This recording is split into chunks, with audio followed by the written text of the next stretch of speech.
My name is Taneeka Stephens, and for my senior project, I will be talking about reducing CAUTIs in the hospital setting.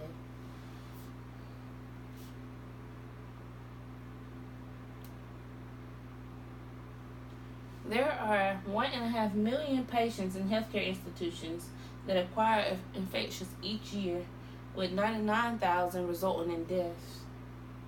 The Joint Commission requires organizations to use evidence-based practice guidelines to help prevent healthcare-associated infections in the hospital setting. Nursing care centers must use proven guidelines to prevent UTIs caused by catheters per the Joint Commission standards. A second new standard, as part of the 2018 National Patient Safety Goals, require that all staff are educated on the importance of preventing CAUTI. Re-educating staff on the fundamentals promote patient quality outcome.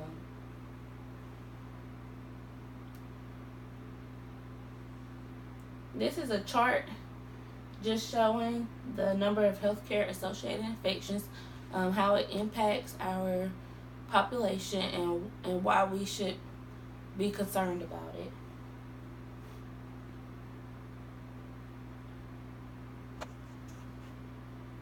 So our objective is to reduce the incidence of CAUTIs in the hospital setting in order to improve health, enhance patient experience and outcomes, reduce costs of care, as well as improve provider experience. It is essential to engage primary care practices in quality improvement activities. The best practice for preventing CAUTIs is the proper use of sterile technique to insert and maintain indwelling urinary catheters by nurses. CAUTIs most often occur as a result of non-sterile techniques by nurses during the insertion and the maintenance of urinary catheters. So my global aim is to reduce healthcare-associated infections in the acute care setting. I expect by working on this problem, we will improve patient outcomes. It is important to work on this because patient outcomes is improved, healthcare costs are reduced, and patients are awarded safe, effective care. So my PICO question that I've come up with is, how does implementing a CAUTI prevention nursing algorithm compared to only using current prevention methods impact the incidence of CAUTIs in the hospital setting? So on this page, I included the National Patient Safety Goals. There are 3 guidelines. Implementing Joint Commission standards in order to engage patients and staff in reducing harm in all circumstances. Assisting healthcare organizations with advancing knowledge, skills, and competence of staff and patients by recommending methods that improve quality and safety processes. And third, encourage proactive quality and patient safety methods that increase accountability, trust, and knowledge. So this is just saying no CAUTIs is a chart. And it's talking about how educating staff and licensed independent practitioners involved in the use of indwelling catheters about CAUTI and the importance of infection prevention.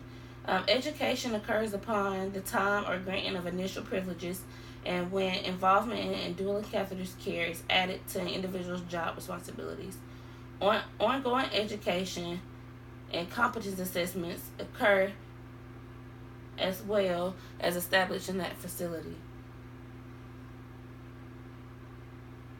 So with this chart saying no CAUTIs, it's focused on the need for catheter to be assessed, referring to indications, scanning the bladder, considering alternative, and documenting the reason for the catheter. Obtain patient consent, offer patient education, competency, which includes clinicians who insert catheters must have documented competency. Asepsis, which just means maintain asepsis during insertion and while catheter is in place. Unobstructed, always make sure the catheter has an unobstructed flow.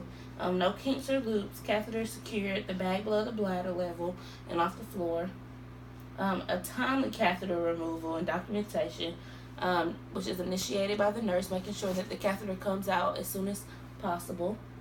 And infection risk, collecting urine specimen only when clinically indicated.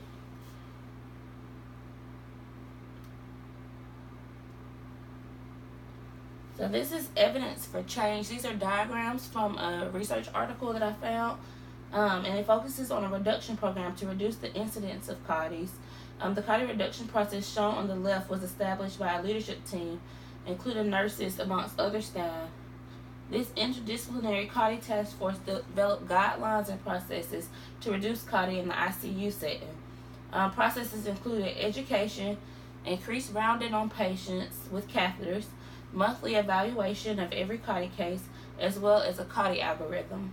The CAUTI acronym focuses on identifying if the patient has a cause or indication for the catheter prior to insertion, as well as determining the need with rounds.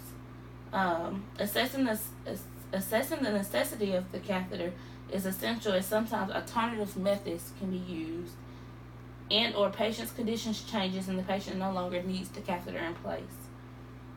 Utilizing infection prevention measures such as proper technique and sterility is required. Teaching the patients and family of maintenance of the catheters, risk for infections and prevention, as well as signs and symptoms of infection is very important. Informatics and data collection is significant as well. In this study, with the implementation of these processes, CAUTI incidence was reduced as shown in the diagram on the right. Data was collected over a 12-month period, demonstrating a decline in infection ratio by 32% and performed again at 18 months, illustrating a 73% reduction. This process for CAUTI reduction has proven successful in the hospital intensive care setting. These processes are also transferable to any medical surgical unit, as well as specialty units that use catheters.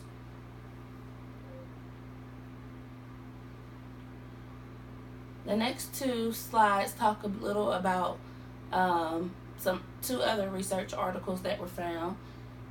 In this one, the purpose of this article is to assess nursing implementation of proper insertion technique of urinary catheters and the effectiveness of clinical guidelines on the incidence of CAUTI. An evaluative approach with the use of a quasi-experimental, non-equivalent control group and post-test design was the method used for this case. The data was collected over a 1-year period.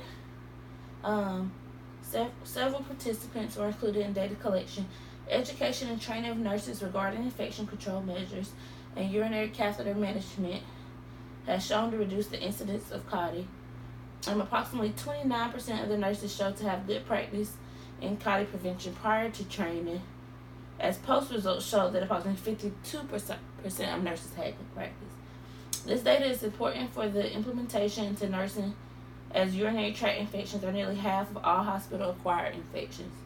Urinary catheterization increases the risk for bacterial colonization, kidney injury, infections, as well as septicemia. Non-sterile techniques of nursing during the insertion and maintenance of indwelling catheters are the main cause of CAUTIs. The study proposes an opportunity to implement clinical practice guidelines, both improving nursing practice of infection control as well as reducing the incidence of CAUTI in hospitals, which increases patient quality outcomes.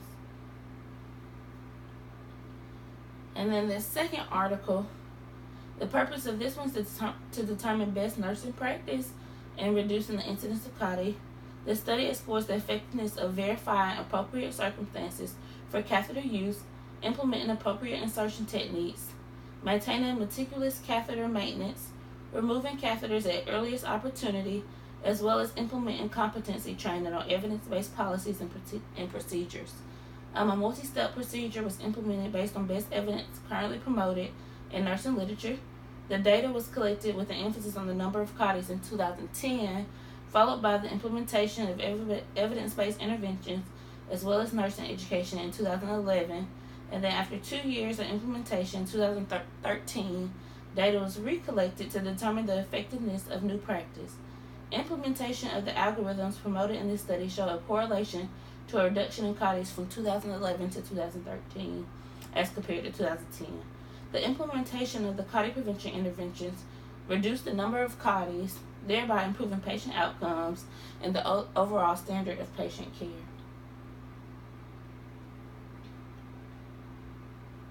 So the evaluation of the project and the conclusion, I have two charts here that just shows the effect that reducing CAUTIs have in the hospital setting, how it impacts the patient.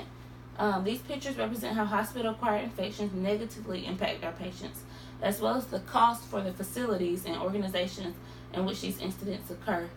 The diagram on the right came from the study we previously discussed and prevention of CAUTI. It demonstrates the cost reduction associated with the decrease in CAUTI incidence, which is quite significant. Also, with reducing the incidence of hospital-acquired infections, we benefit our patients, our staff, as well as the healthcare organizations and facilities altogether. Safe, effective care is provided with the use of interventions proposed in this presentation. We must keep our patients safe and provide the best quality evidence-based care. We must not complicate care. As we mentioned in one of the first slides, one of the obligations of healthcare professionals is to do no harm. Here are the references I used during this presentation, and that concludes my presentation.